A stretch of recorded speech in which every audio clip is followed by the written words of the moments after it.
تو انسان کا جو میٹیریل ہے وہ اس قابل نہیں ہے کہ اس کی وجہ سے انسان کی عزت کی جائے.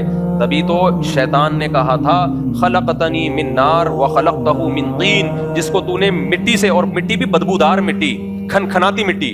بچہ جب ابتدائی دنوں میں حمل ضائع ہو جائے نا تو انتہائی بدبودار ہوتا ہے، وہ سخت اسمیل آتی ہے اس سے. جب وہ خون کا لوتھڑا بنتا ہے، گوشت کا لوتھڑا بنتا ہے، انتہائی بدبودار ہوتا ہے. تو مٹی بھی بدبودار مٹی، من حمأ مسنون.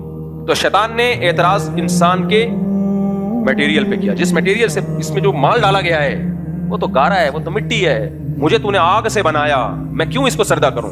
تو قرآن کیا کہتا ہے؟ انا خلقناہم مما یعلمون. تمہیں جس چیز سے بنایا گیا ہے وہ ہمیں معلوم ہے. اللہ نے اس کا نام بھی نہیں لیا اس موقع پہ. کیا مطلب؟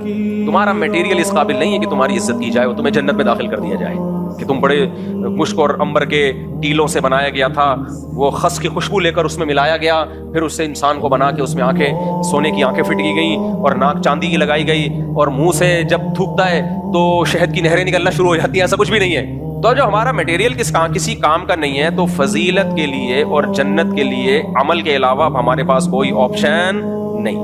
یہ بالکل ایسے ہی ہے جیسے ہم کہتے ہیں نا بھائی تیری شکل تو اچھی ہے نہیں، کم از کم بات تو اچھی کر لیا کر. کراچی میں یہ بہت کہا جاتا ہے. تو اللہ تعالیٰ بھی یہی انداز ہے کہ تم جس چیز سے بنائے گئے وہ اچھا نہیں ہے. ہمیں تم سے محبت تمہارے میٹیریل کی وجہ سے نہیں ہے. تمہاری باڈی سے اچھے اعمال نکلیں گے تو اچھے بن جاؤ گے، اچھے اعمال نہیں نکلیں گے تو شیطان سے بدتر ہو جاؤ گے تم.